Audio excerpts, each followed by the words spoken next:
Now see, next special quadrilateral, the name is parallelogram. A parallelogram is a quadrilateral, as the name suggests.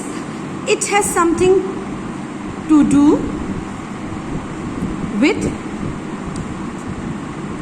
parallel lines. Okay, opposite sides are parallel and equal. Opposite sides are parallel and equal.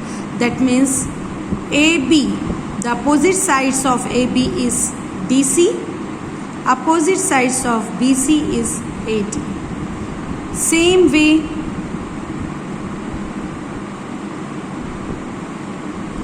parallel and equal.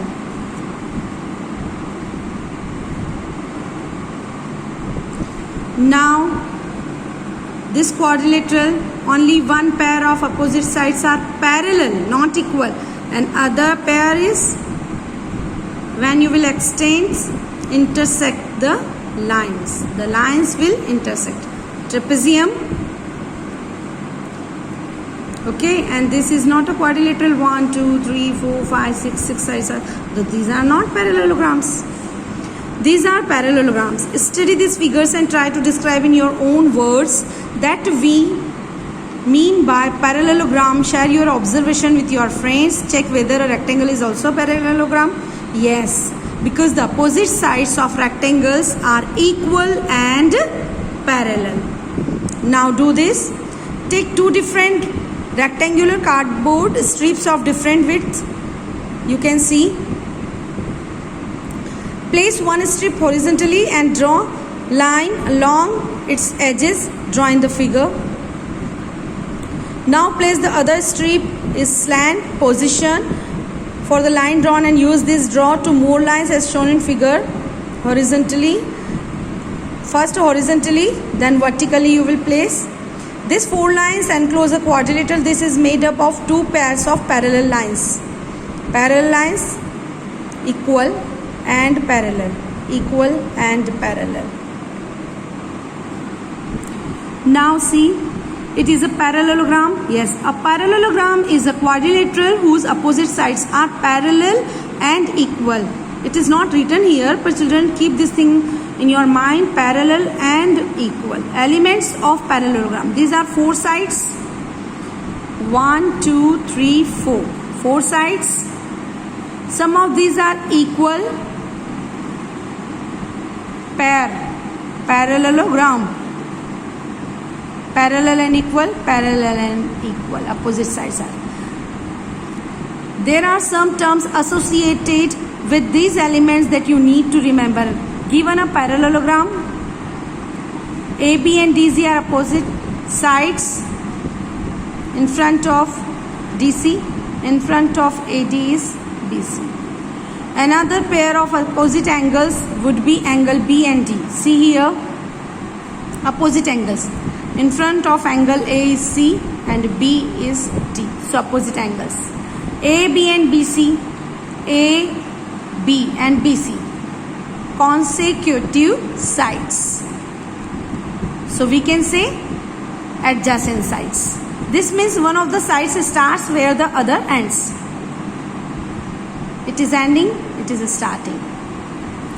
Angle A and B are adjacent angles.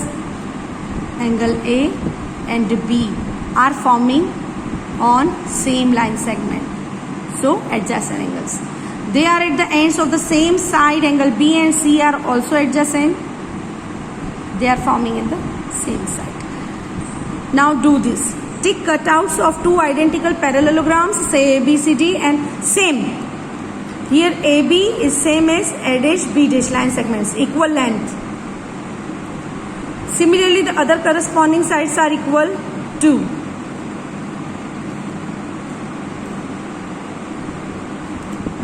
Similarly, examine the lengths AD and BC. Obviously, AD and BC will be equal. You may also arrive to this result by measuring AB and DC. The opposite sides of a parallelogram are of equal length. Okay, now try this.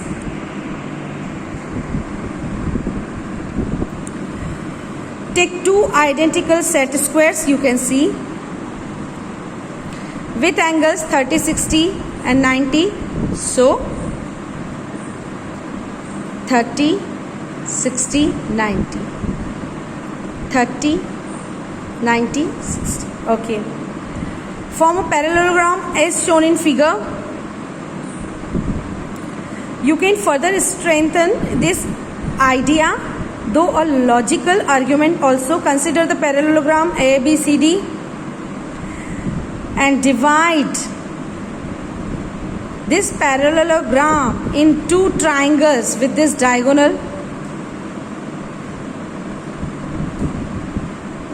So this angle and this angle will be equal, alternate angles. This angle and this angle will be equal, alternate angles. And this side is common in both the triangles.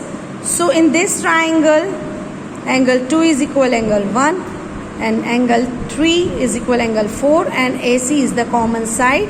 So angle by angle side angle property, these two triangles are congruent. So this side is equal this side, this angle is equal this angle, this angle is equal this angle, this angle is equal this angle, and this side is equal to this. Clear?